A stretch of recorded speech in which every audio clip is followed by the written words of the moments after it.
if you haven't started your taxes, well, you've got plenty of company, but we are less than a month out. So today we're joined by Ryan Dodson, a CPA with Stanaland, Dodson Associates. All right, so what are the latest stats we've got going about who's done their taxes, who hasn't, and returns?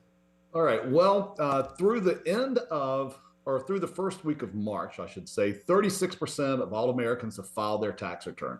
Now, 14% of all Americans typically extend their tax return. That means 50% of all tax returns are left to be filed between now and April the 15th. There's no shame in that. You have until April 15th. Absolutely not. Hey, look, one of my old bosses used to say, what's the point of a deadline if you're not going to use it? Okay. All right. So you've got this time now to be looking at maybe some of the different things that are happening this year. There's a slew of deductions that are out there. Let's first talk about the deduction that helps those on Social Security. Yes, for those that are above the age of 65 and they meet certain income limits, they can deduct $6,000 up to $6,000 each on their tax return. If it's a joint return, it's $12,000. So great additional deduction for those over 65 this year.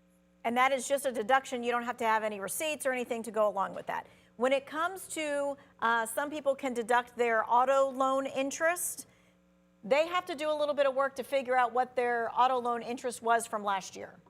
Yes, it's a little bit of fun work those folks have to do because if it was final assembly in the United States, and you can go out to the IRS website and determine if your car was in final assembly in the United States, you do get the interest deduction. But when you take that interest deduction, oh my gosh, you have to actually list your entire VIN number out on the form.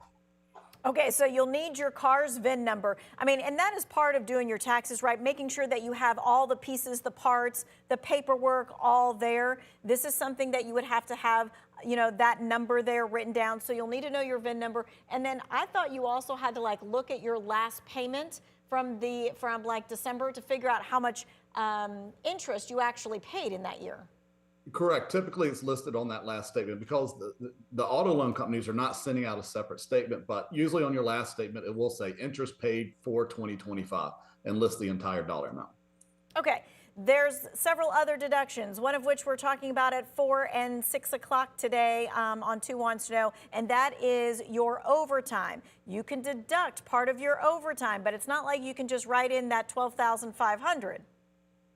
No, not the entire amount. So the bit of overtime that you get is that extra 0.5. So to do math for that I can understand is that let's say you earn $20 an hour. In overtime, you earn $30 an hour.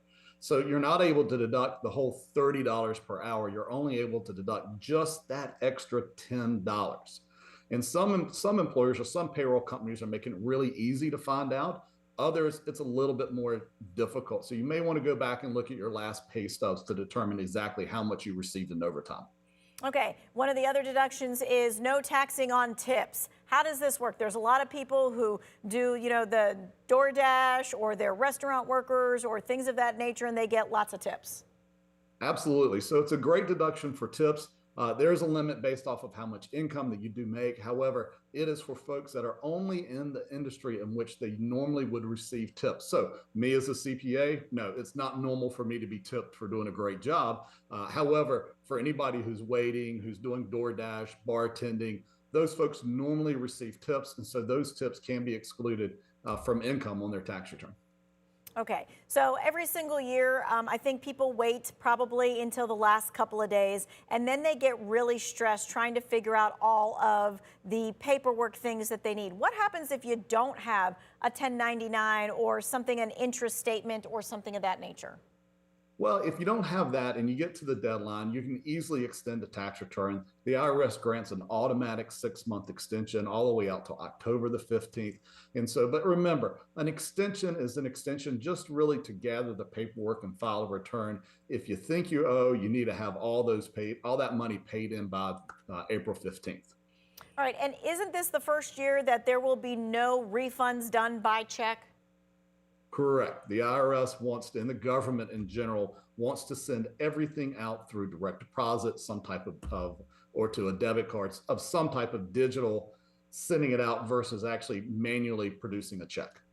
So you can still file your taxes on paper. You just can't get the refund on paper. Correct. And you can actually still mail in a check to the government as well if you happen to owe. Yeah, okay. And if we are kind of like going back and forth, we've got questions with the IRS.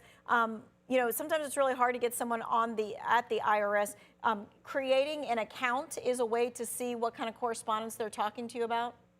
Absolutely. So you can go onto the irs.gov and it will ask you if you want to create your own personal account, which is absolutely great because in addition to say getting the notices that you're talking about, say you got a notice, you can see the notice there. If you happen to make estimated tax payments, you can log into the account and actually see when and how much you made in estimated tax payments during the year. All right, all good things to know. And that tax time, it's a coming, less than a month away. Thank you so much. If you missed any of this, this is going to be posted on our website in the Who Wants to Know section. Right now, we're going to take a look at the forecast.